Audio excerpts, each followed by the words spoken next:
हरि ओम. भगवान आद्य श्री शंकराचार्य कृत चरपट पंजरिका स्तोत्रम अर्थात भुजगोविंदम. योगदास श्री जयगणेश जोशी यांचे प्रवचन. सहयात्रे करू. कस्त्वं कोऽहं कुत आयातः कामे जननी को मे तातः इति परिभावय सर्वमसारं विश्वं त्यक्त्वा स्वप्नविचारम्. तू कोण आहेस? मी कोण आहे? आपण कोठून आलो आहोत? माझी माता कोण आहे? माझा पिता कोण आहे?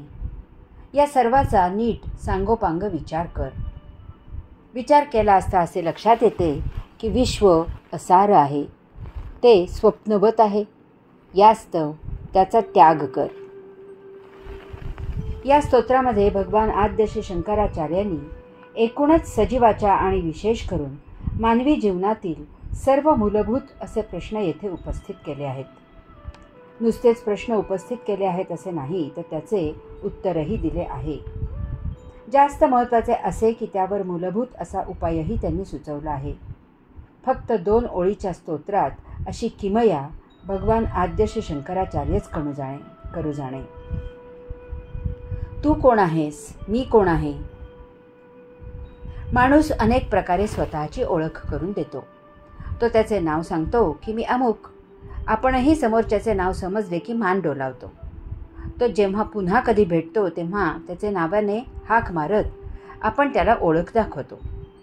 तसेच आपणही आपली ओळख आपले नाव सांगून करून देतो. नावाच्या पाटीने माणूस ओळखला जातो. कागदोपत्री आपले नाव लिहून आपली ओळख जपली जाते. आता तेथे सुरक्षिततेसाठी फोटोही चिकटवतात, तरीही नाव लिहिले जाते. कारण फोटो पाहिला तरी कोणाच्या कपाळावर त्याचे नाव कोरलेले नसते.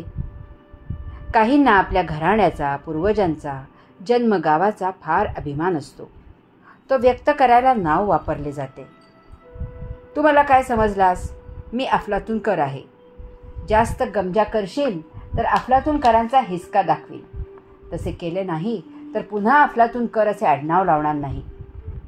पुन्हा बाळकोबा म्हणून वडिलांचे नाव लावणार नाही. किंवा आमच्या अफलातूनकरांच्या घराण्यात नाही हो असे कोणी कधी काही केले?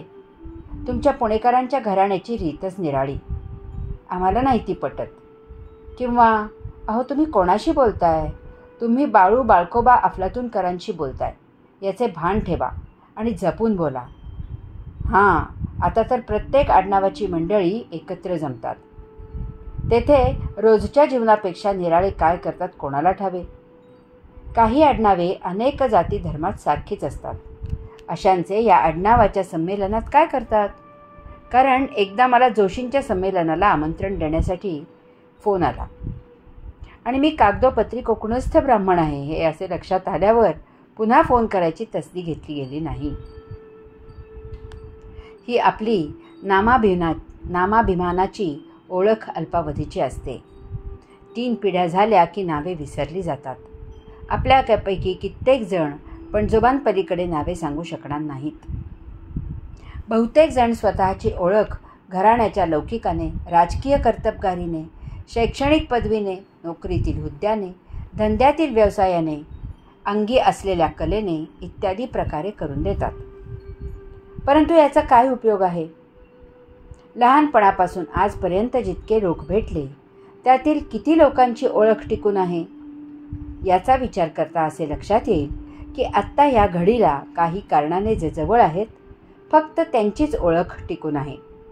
बाकी इतिहास जमा झाले, विस्मृतीत गेले किंवा सध्या गरज नाही म्हणून केवळ स्मृतीत शिल्लक राहिले. फार दिवस गरज भासली नाही तर स्मृतीची विस्मृती केव्हा होते ते कळतही नाही. आपण कोठून आलो आहोत या प्रश्नाचे उत्तर म्हणून आपण अगदी अभावितपणे आपले मूळ गाव किंवा सध्या आपण राहत असलेले ठिकाण सांगतो, पत्ता सांगतो. तेथे स्वतःचे घर असल्यास त्याचा अहंकारही पाजळतो. ही ओळखही फार काळ टिकत नाही. लहानपणापासून कित्येक लोक भेटलेले असतात. त्यातील फार थोडे लोक त्यांच्या नावासह, गावासह, पत्त्यासह लक्षात असतात. कधी कारण परत्वे त्या गावाला गेलो आणि त्यांचे नाव स्मृतीत असेल तर नाव काढले जाते. तेथे जुजबी चौकशीही केली जाते. परंतु ती तेवढ्यापुरतीच असते. मी वयाच्या 12व्या वर्षापासून प्रथम शिक्षणाकरता आणि नंतर नोकरी व्यवसायाकरता माझ्या मूळ घराबाहेर, गावाबाहेर, देश परदेशात राहिलो आहे. त्यात अनेक वर्षे वसतिगृहात राहिलो. आज 65व्या वर्षापर्यंत हजारो मित्र झाले. यातील फारच थोडे संपर्कात आहेत. बाकी सहवासात आले आणि गेले. त्या काळापुरते एकमेकांच्या सहवासाने एकमेकांचे जीवन संपन्न झाले. त्यात मी चिपळूण जवळील परशुरामाचा तीर्थक्षेत्राचा वतनदार. महाराष्ट्रातील बहुतेक सर्वजण कोकणात सहलीसाठी येतात, तेव्हा परशुरामाला आवर्जून येतात आणि त्यातील ज्यांना माझी आठवण होते ते तेथे चौकशी करतात. मी कोठे आहे माझ्या मूळ गावी. बहुसंख्य लोक काही ना काही कारणाने मूळ ठिकाणाहून स्थलांतरित झालेले आहेत. जसे ते अनेक शहरात राहतात तसेच ते एकाच शहरात अनेक जागी राहतात. माझी माता कोण आहे, माझा पिता कोण आहे. बालपणी आई वडिलांची ओळख व्हायला 7-8 वर्षे जावी लागतात. पुढे शिक्षणाच्या ओझ्याखाली आई वडिलांचा सहवास फार कमी होतो. काहींना शिक्षणासाठी घरापासून दूर राहावे लागते. मग नोकरी धंद्यामुळे जन्मदात्यासाठी फारसा वेळ देता येत नाही. अनेक जणांना पोटा पाण्यासाठी बाहेर गावी राहावे लागते. या आणि अशा अनेकविध कारणांमुळे आई वडील आणि अपत्य यांच्यात फार कमी संवाद होत असतो. अपत्य स्वतःच्या आईवडिलांपेक्षा बाहेरील नातेवाईकांशी जास्त मोकळे असते. अनेक कुटुंबियात हा फार मोठा प्रश्न आहे. काही विशेष गोष्ट सांगायची असल्यास अपत्य स्वतःच्या आईवडिलांना आईवडिलांच्या मित्रमैत्रिणींमार्फत तसेच आईवडील स्वतःच्या अपत्याला तिराहितामार्फत सांगतात. पुढे गृहस्थीत आटल्यावर तर आईवडिलांसाठी वेळच नसतो. तसेच आईवडिलांना आपले अपत्य मोठे झाले हे मान्य नसते. ते त्याला स्वतःच्या हुकमतीखाली ठेवायचा प्रयत्न करतात. त्यामुळे बहुतेक जणांना आईवडील नकोसे होतात. कोणी आईवडिलांचा छान सांभाळ करणारे असले तरी आईवडील यथाकाळी कायम करता इहलोक सोडून जातात. या सर्वाचा नीट सांगोपांग विचार कर. तू कोण आहेस किंवा मी कोण आहे हे प्रश्न आम्हाला पडत नाहीत, कारण व्यवहाराला उपयुक्त अशी ओळख करून घेतलेली असते आणि करून दिलेली असते. तेवढी ओळख आम्हाला पुरेशी होते. तो व्यवहार पार पडला की आपल्या जीवनाची इतिश्री होते. मग व्यावहारिक प्रीतिभोजन घेतले जाते. दुर्दैवाने व्यवहार बिघडला तर तीच ओळख विसरून दाखवलेल्यापेक्षा खायचे दात निराळे आहेत ते दाखवले जातात. प्रवासात आपल्याला अनेक सहप्रवासी भेटतात. शेजारी बसून प्रवास केला जातो. तेथे बोलाचाल होते. वर्तमानपत्राची अदलाबदल केली जाते. क्वचित प्रसंगी खाण्यापिण्याची अदलाबदल केली जाते. परंतु आपापला थांबा आला की जो तो पाय उतार होतो आणि निघून जातो. तसेच व्यवहार संपला की जो तो आपापल्या कामात मग्न होतो. कारण ही भौतिक ओळख असते. ती भौतिकापुरती वापरली की विषय तेथेच समाप्त होतो. कोणीही मूलभूत ओळख करून घेत नाही आणि करून देत नाही, कारण तो प्रश्न आम्हाला कधी सतावतच नाही. चांगदेवांनी श्री माऊलींना भेटण्याची इच्छा व्यक्त केली. त्यावेळी श्री माऊली म्हणाले की तुम्ही भेटायला यायचे तर जरूर या, परंतु चांगदेवा आपली आत्मभेट केव्हाच झाली आहे. बाह्य ज्ञानेंद्रियांनी विश्वाची ओळख करून घेतली जाते. तद्वतच वैयक्तिक ओळखही करून घेतली जाते. कोणी अंतस इंद्रियांनी आतील बाजूला यात्रा करत नाही. कोणी अंतःकरणातील त्या अंतरात्म्यापर्यंत पोहोचण्याची तसदी घेत नाही. कोणीही ती मूलभूत ओळख करून घेत नाही, कारण जीव जगवायला त्याची गरज नसते. अमुक प्रदेशाचा मी पुढारी, मी डॉक्टर, मी इंजिनियर, मी कारखानदार, राजकारणी, मी अभिनय सम्राट, मी गवई, मी मी मी आणि तू तू तू. आपण केव्हाही नाही, कारण तेथे अहंकार दुखावतो. भौतिक वस्तू जगताच्या मालकीचा प्रश्न निर्माण होतो. जडापुढे सूक्ष्माचा विचार शिवतही नाही. आपण कोठून आलो आहोत हा प्रश्न तर जन्मतःच निकाली काढला जातो. जन्माची वेळ ठिकाण समजले की झाले. जन्माचा दाखला भौतिक व्यवहारासाठी पुरेसा होतो. परंतु येथे या जन्म ठिकाणी कुठून आलास, येथेच का आलास, जे भेटले तेच का, कसे भेटले याचा विचार शिवत नाही. अमुक आईवडील, अमुक प्रदेश, अमुक कुटुंबीय, अमुक समाज इत्यादी वातावरणातच आपला जन्म का झाला, अन्य ठिकाणी का नाही झाला, असा प्रश्न आपल्याला सतावत नाही. या सर्वांची बाह्य ओळख झाली की ती भौतिक व्यवहारासाठी पुरेशी होते. त्यामुळे आयुष्य जगले जाते आणि त्यामुळे भौतिकापलीकडे विचार केला जात नाही. अशी ओळख भौतिकापुरतीच ठेवली जाते. याचा अर्थ व्यवहार नसेल तर ही ओळख कुचकामी होते. विचार केला असता असे लक्षात येते की विश्व सार आहे, ते स्वप्नवत आहे.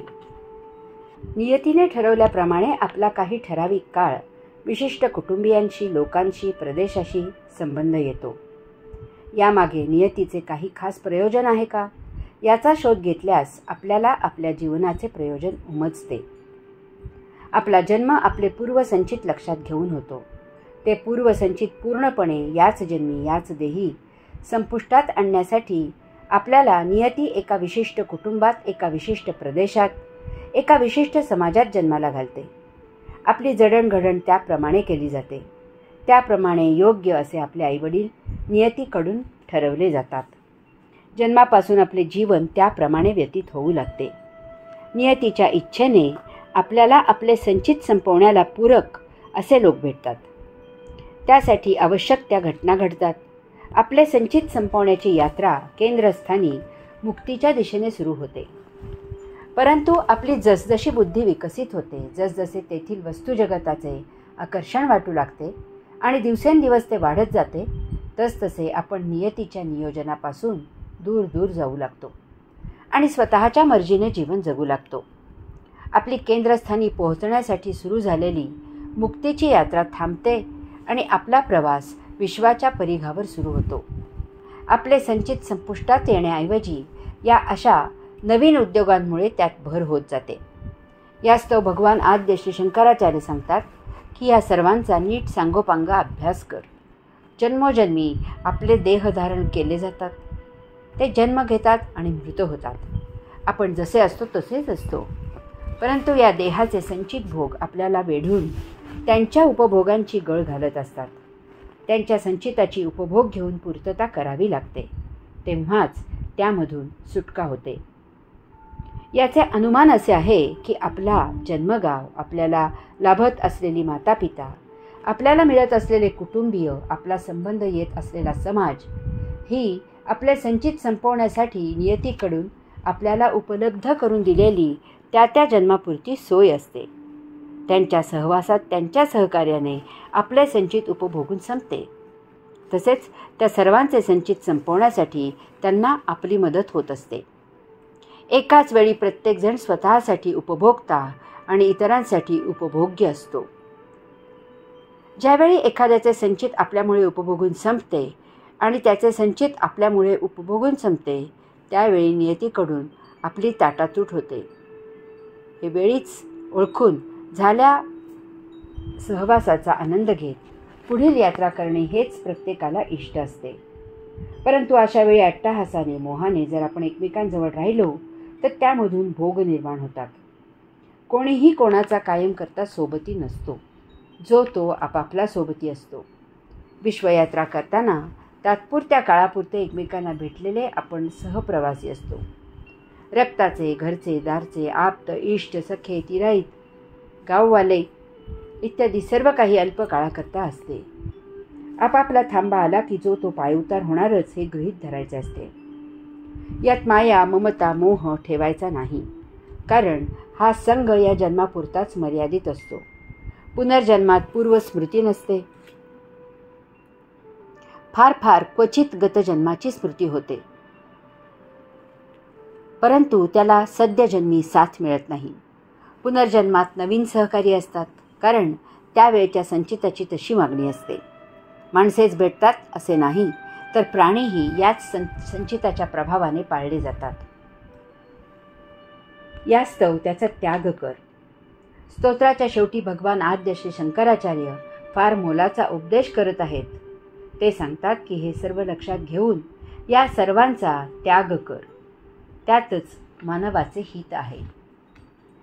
त्याग कर म्हणजे सर्व संग परित्याग करून संसारापासून पळून जायचे नाही, तर हे सर्व भौतिक असून देह जीवित ठेवण्यापुरते, गतसंचित संपवण्यापुरतेच आहे हे जाणून त्याच्या कच्छपी लागायचे नाही.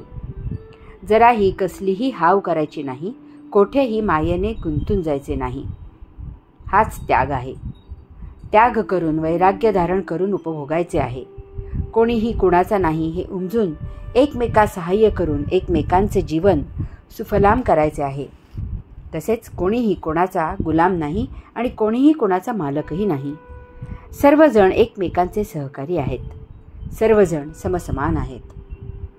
आपल्या सहवासात आलेली प्रत्येक वस्तू, प्रत्येक गोष्ट, प्रत्येक जीव यांच्या सहकार्यामुळेच आपले संचित संपत आहे आणि नवीन संचित निर्माण होत नाही.